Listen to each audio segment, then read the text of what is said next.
मार्ताण्डकोटिसदृशोज्ज्वलदीप्तगात्रम् आर्तार्तिभञ्जनकरार्ह दीर्घब्जयुग्मम् भक्तावली कलुषताहरबद्धदीक्षम् शास्तारमिष्टवरदं शरणं गतोऽस्मि। कल्हारोज्ज्वलनीलकुन्तलभरं कालाम्बुदश्यामलं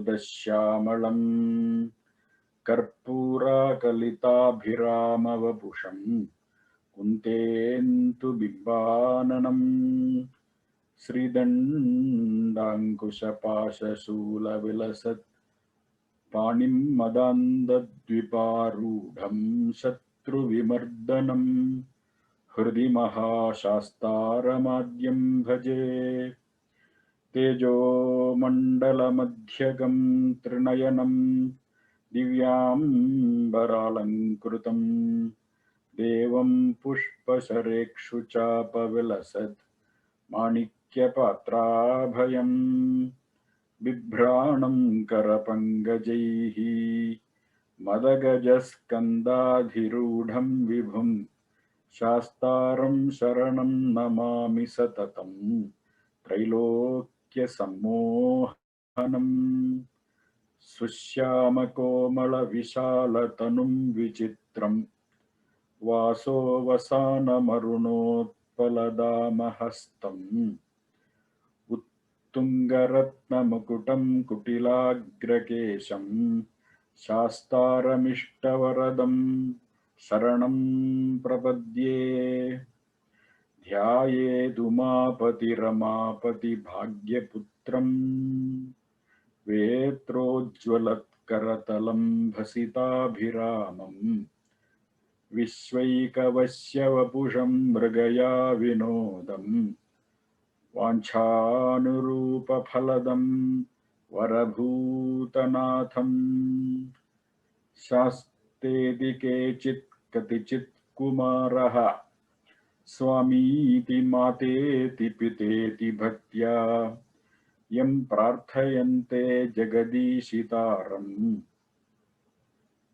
स एक एव प्रभुरद्वितीयः एकं शास्त्रं भूतनाथार्यगीतम् एको देवः धर्मशास्ता स एव एको मन्त्रः तस्य नामानि यानि एकं कर्म तस्य देवस्य सेवा तमालश्यामलं भद्रं पिङ्गलाकल्पसुन्दरम् अदिज्यकार्मुकं वन्दे सत्यमव्यक्तयौवनम् त्र्यम्बकपुराधीशं गणाधिपसमन्वितं गजारूढमहं वन्दे शास्तारं कुलदैवतं शास्तारं कुलदैवतं शास्तारं कुलदैवतम्। कनिमूलमहागणपति स्वामिये शरणमय्यप्प। मालिगपुरत्तम्मलोकमातावे शरणमय्यप्प। सद्गुरुनाथने शरणमय्यप्प। Angle कुलदेवमे शरणमय्यप्प। स्वामिये शरणमय्यप्प. So the first two verses we finished. Those two verses are Sri Bhagavan Uvacha Janma Mrityadi Dukkhanam Nashanaya Mahipate Karmanam Nashanam Mukhyam Tadupayam Nishamyatam Bhakshanena Vina Rajan Kshunnasham Tu Yatha Tatha Karmanasham Vina Janmanashamichhati Bhutale. So these were the two verses we covered in the past 2 weeks. And today is the third verse. And the third verse is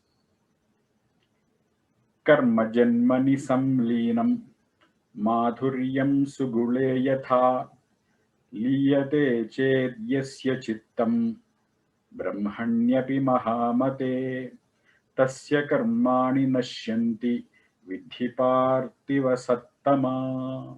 So that is the verse we are going to look today.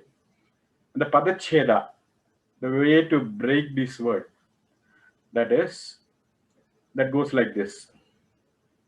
Karma janmani samleenam madhuryam sugule yatha liyate chet yasya chittam brahmani api mahamate tasya karmani nashyanti vidhi parthiva sattama. That is the way to break the words. That is the Padachedam. The meaning of the verse is the karma, our past actions, and janma, our future births, are inseparable. Just like sugar and its sweetness.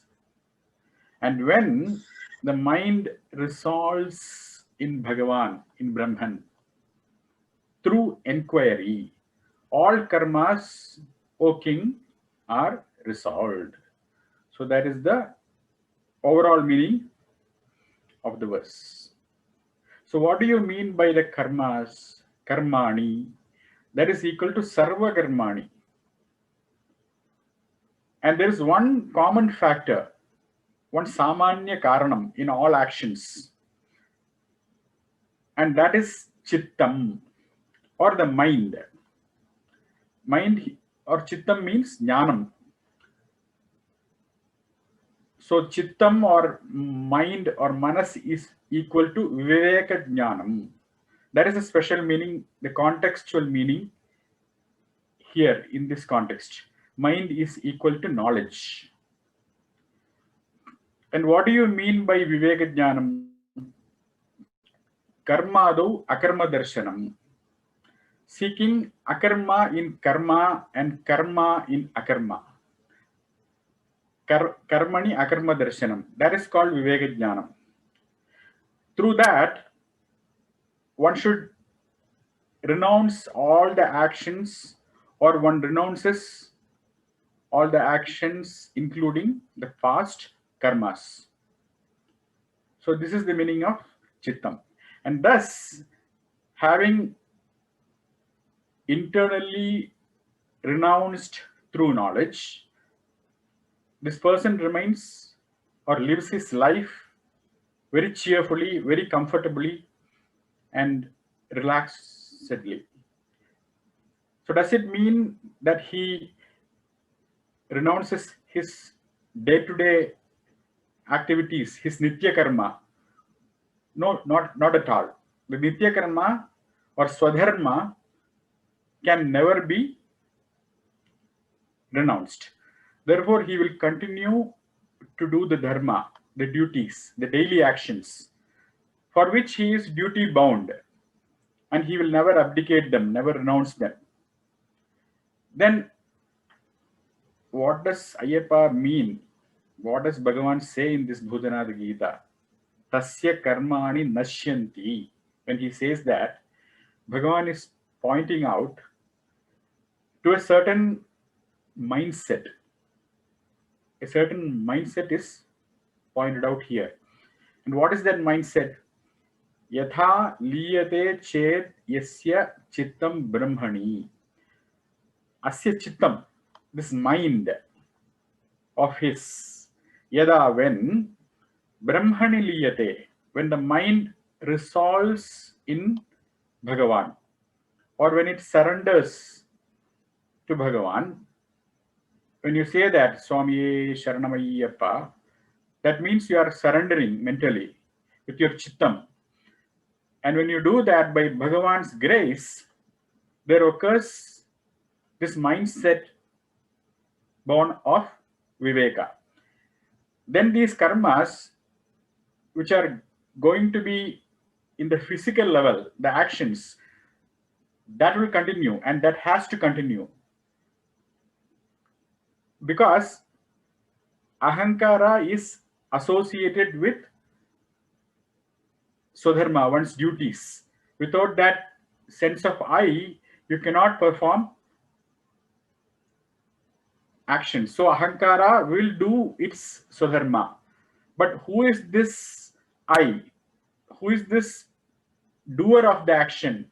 Who is this performer of action? I am not the Ahankara, therefore, daily actions will continue. But in the background of my mind, what is the mindset? The mindset is I am not performing these actions, I am not performing them. Why? Because I am Nitya Mukta Swabhava Atma, because I am Atma.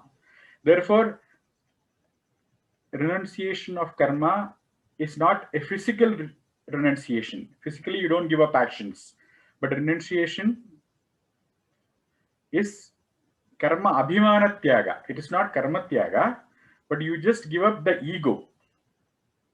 You give up that ahankara, abhimana, through surrender, through that sharanam. And therefore, when the performer is continuing with his daily duties, with his ashrama dharmas, he should never look upon himself as the karta, as the main performer. He is just a collaborator with Bhagavan. The moment I look upon myself as the doer, the karta, immediately I incur ahankara, I incur kartrutvam, which means you are imprisoned with this ego, with this ahankara. Then who am this I? This I means Nityamukta Atma. And as Atma, as this I, primarily I am ever joyous, ever comfortable. But as Ahankara, I am miserable. I am never comfortable. And this is what is called inner renunciation that results in this karmanashanam. Thereafter, the external issues, they all will be there. The physical difficulties will be there. It is not freedom from that. It is in spite of physical difficulties, in spite of physical flaws, the tiredness. Internally, he claims this relaxation through the Atmajnanam as his Swarupam, as Atma as his Swarupam. That is why the devotees, they chant Kallum Mullum Kalukku Mettai. The thorns and the sharp stones, they are the Kallum Mullum, they are the difficulties. They are in fact a cause of physical pain and strain. But by Bhagavan's grace, due to Viveka Jnanam, Kalukku Mettai, they are comfortable for the legs. How? Like a soft bed. By the nashanam of what karmas? By the nashanam of vak, manah, kaya karmas. By body, by mind and speech. Kayam or kayena means physical bodily actions. And vak means vachika karmani, verbal actions such as speech. And manaha or manasam means mental actions. And nashanam means they are renounced. How? Not physically renounced, but abhimana or the ahankara, that is renounced. By saying that, by giving up that I am the performer mindset, that I am the performer, I am the doer mindset, that is renounced. And therefore, it is Kalukku Mettai by Bhagavan's grace. So there is no struggle. So there is no tiredness, difficulty in action. All the while, you continue to be that Ananda Chitta, the one who is always joyful, always cheerful and relaxed. Even when the mind has got thoughts, because of the absence of ahankara or the ego through renunciation, he will say or feel, I am cheerful, I am relaxed. Even when the mind has got these thoughts, he will say, I am relaxed because even with that mental tiredness, he does not identify with.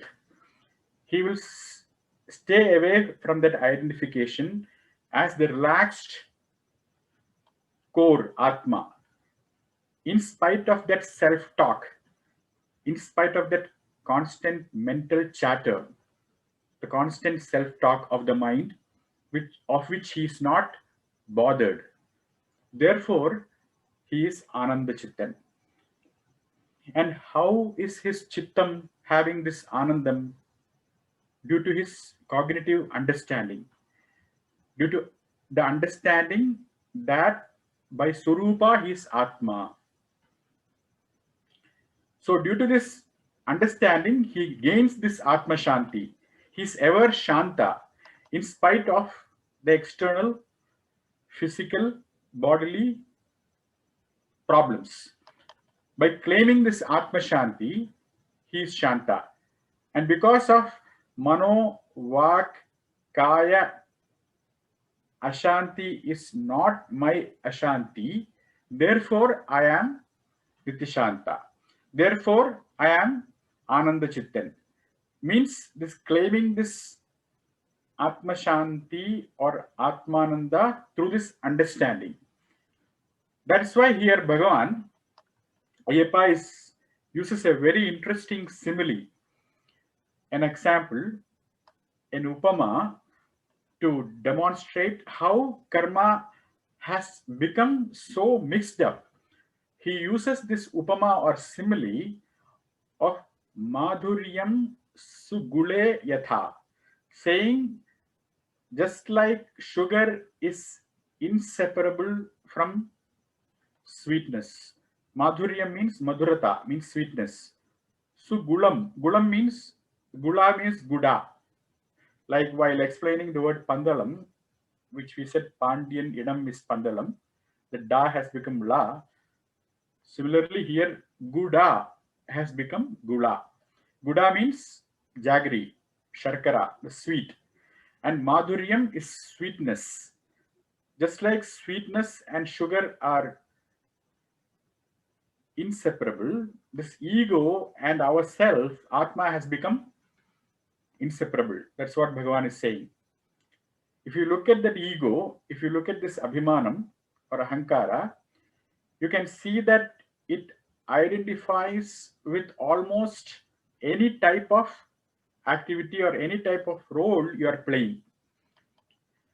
For instance, when you taste sugar, you say, this is sweet.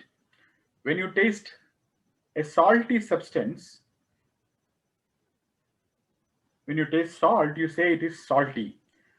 The one who identifies with the activity of tasting, the one who is behind this tasting, here is what is meant by this ego, the karta or the ahankara.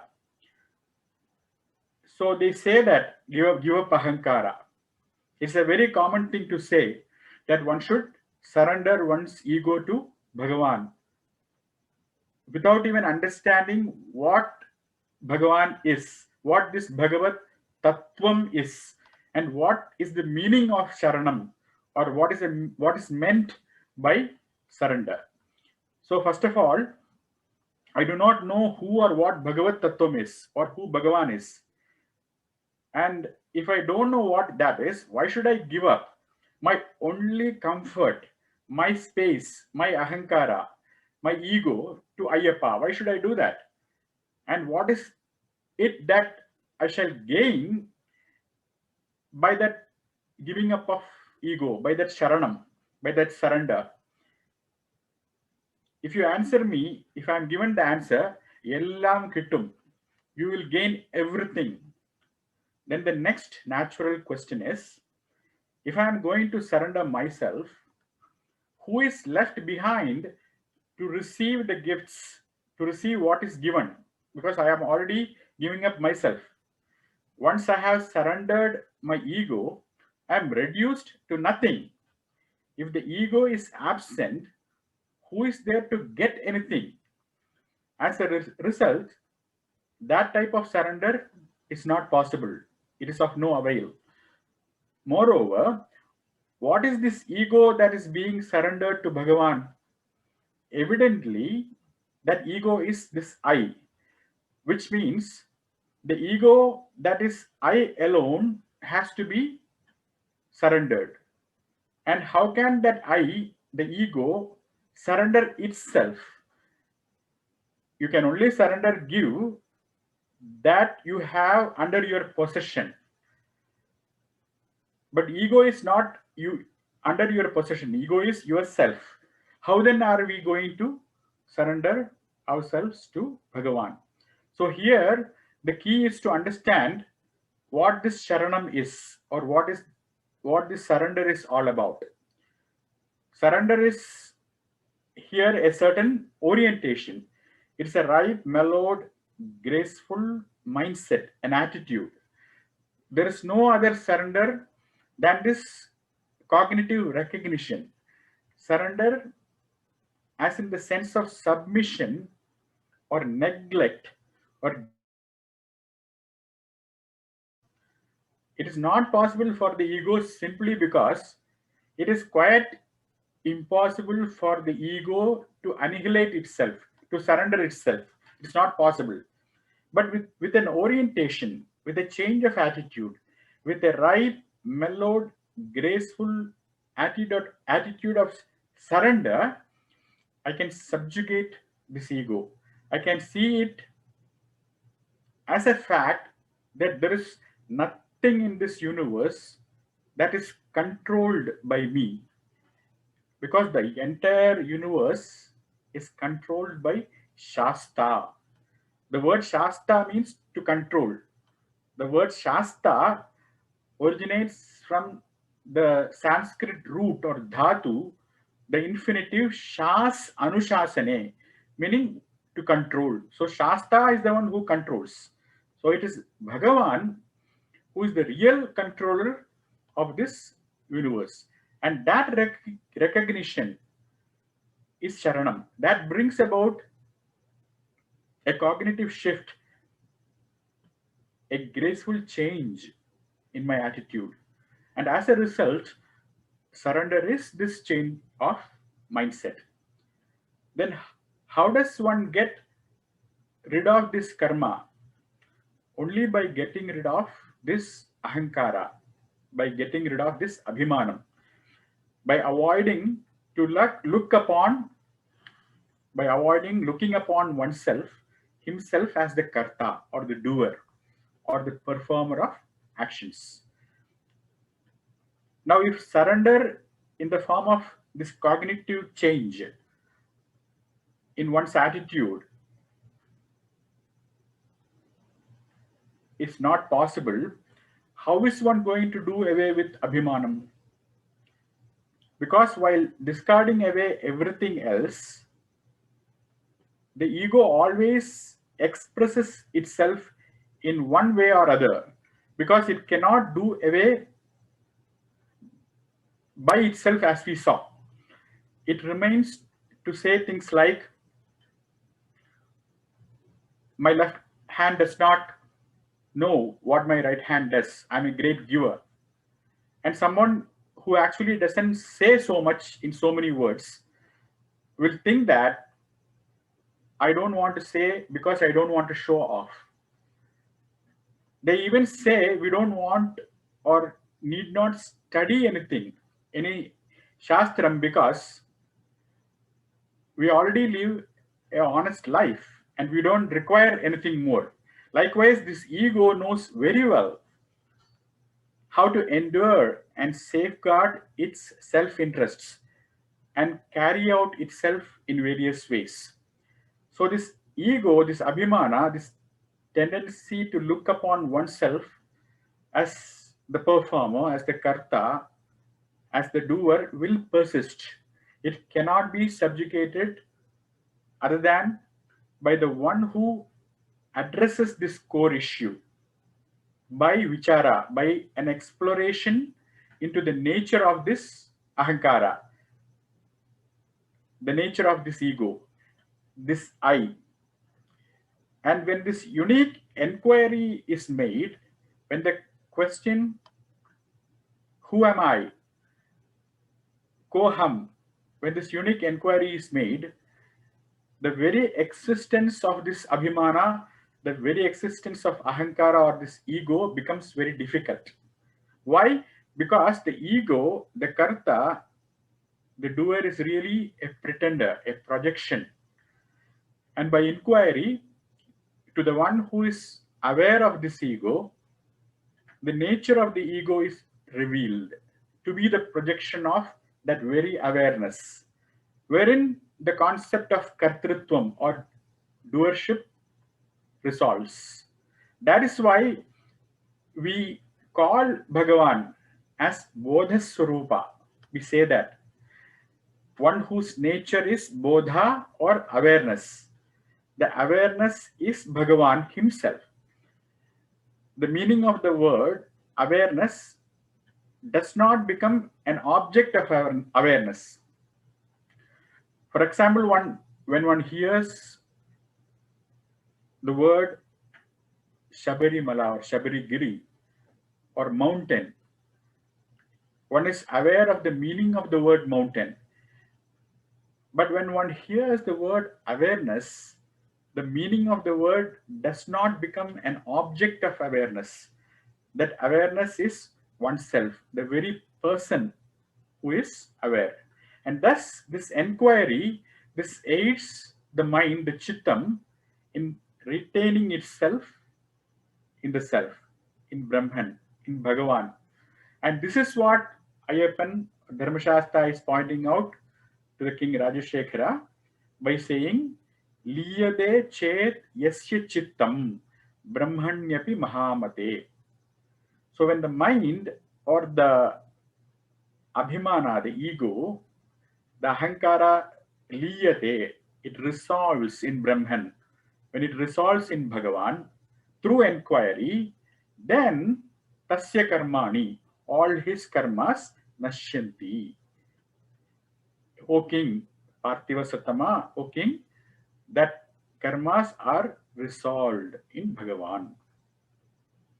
So that is the meaning of this verse.